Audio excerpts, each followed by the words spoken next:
Assalamualaikum warahmatullahi wabarakatuh. Perkenalkan, nama saya Dani M. Dirmansyah. Saya sebagai calon pegawai negeri sipil atau CPNS tahun 2021 jenjang rescuer di kantor pencarian dan pertolongan Jambi. Di sini saya akan menceritakan tentang instansi yang saya pilih, yaitu Badan Nasional Pencarian dan Pertolongan yang saat ini disingkat sebagai Basarnas. Basarnas adalah lembaga pemerintah non-kementerian yang berada di bawah dan bertanggung jawab kepada Presiden. Yang hal pertama yang akan saya bahas adalah visi Badan Nasional Pencarian dan Pertolongan. Visinya yaitu terwujudnya pencarian dan pertolongan yang andal dan efektif dalam mendukung pencapaian visi dan misi Presiden dan Wakil Presiden Indonesia yang maju, berdaulat, mandiri, dan berkepribadian berlandasan gotong royong. Dan juga misi dari Badan Nasional Pencarian dan Pertolongan yaitu yang pertama, menyelenggarakan operasi pencarian dan pertolongan yang efektif, terintegrasi, dan berstandar internasional dalam rangka memberikan rasa aman bagi seluruh warga dalam bertransportasi maupun dalam menghadapi kejadian yang membahayakan manusia. Dua, menguatkan sistem penyelenggaraan pencarian dan pertolongan melalui pemenuhan kebutuhan sumber daya manusia, sarana dan prasarana, serta sistem komunikasi, pengintegrasian seluruh potensi dan pencarian dan pertolongan, serta penguatan kerangka regulasi dan kelembagaan. Kedua, nilai dasar dari Badan Nasional Pencarian dan Pertolongan yaitu profesional, sinergi, dan militan. Dalam profesional terdapat disiplin, kompeten, inovatif, dan pelayanan prima. Dan sinergi, kerjasama, koordinasi, dan kualitas hasil. Yang terakhir militan, yaitu semangat tinggi, penuh pengabdian, kemauan kerja untuk berhasil.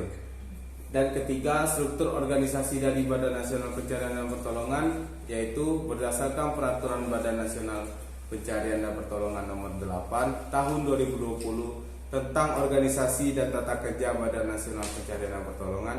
Struktur organisasi Badan Nasional Pencarian dan Pertolongan terdiri atas 1. Kepala Badan Nasional Pencarian dan Pertolongan yang disebut Kabadan. Kedua, sekretaris utama. Ketiga, kedeputian bidang sarana dan prasarana dan sistem komunikasi pencarian dan pertolongan.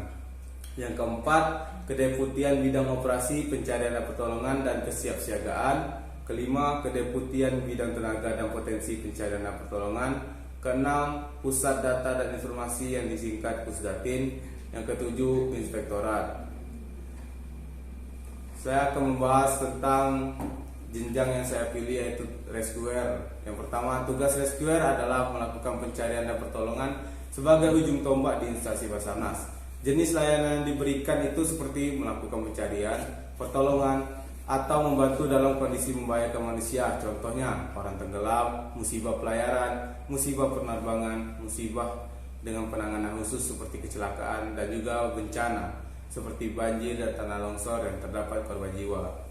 Standar layanan yang harus dicapai, pelayanan Basarnas ini harus menerapkan yang pertama, korban kita temukan harus sesuai dengan SOP yang berlaku. Di Basarnas sendiri melakukan pencarian selama maksimal 7 hari, lalu menggunakan alat safety pada saat di lapangan sesuai dengan area masing-masing. Misalnya di air kita menggunakan life jacket atau disebut pelampung. Jika di pegunungan kita menggunakan safety peralatan tali menali, tali takar mantel, dan pada saat di tebing kita harus menggunakan safety seperti seat harness dan tandu basket. Ya, dan selanjutnya saya akan membahas bagaimana keterkaitan tugas yang dilakukan dengan pencapaian tujuan instansi. Sangat berkaitan karena instansi kita yaitu Basarnas yang bertujuan untuk kemanusiaan, yaitu melakukan pencarian dan pertolongan, dan sebagai rescuer yang menjadi ujung tombak di instansi Basarnas. Dan dengan pencapaian instansi Basarnas itu, kami yang turun ke lapangan untuk pelaksanaan operasi SAR. Lalu selanjutnya saya akan menjelaskan tentang apa yang akan saya lakukan untuk memastikan kinerja menjadi lebih baik. Pertama, harus melatih fisik, karena sebagai rescuer yang dibutuhkan itu adalah fisik. Jadi pada saat kita di lapangan kita bekerja secara optimal. Yang kedua, memastikan peralatan yang kita bawa dalam keadaan berfungsi. Jadi pada saat di kantor kita melakukan pengecekan peralatan dengan cara dibersihkan. Maka jika peralatan dibutuhkan, peralatan sudah dalam keadaan bersih dan dalam keadaan optimal pada saat di lapangan. Dan yang terakhir, kinerja yang baik dengan cara mempersiapkan kendaraan pada saat operasi SAR seperti sarana darat, yaitu rescue truck, rescue car, semua harus dipersiapkan. Kita juga memiliki potensi SAR seperti Satgas SAR yang ada di lingkungan Basarnas. Kita bisa memberdayakan pada saat operasi karena Basarnas tidak bisa melakukan sendiri pada saat pencarian dan pertolongan, karena membutuhkan pertolongan dari unsur SAR, yaitu potensi SAR. Sekian penjelasan dari saya, lebih dan kurangnya saya mohon maaf. Assalamualaikum warahmatullahi wabarakatuh.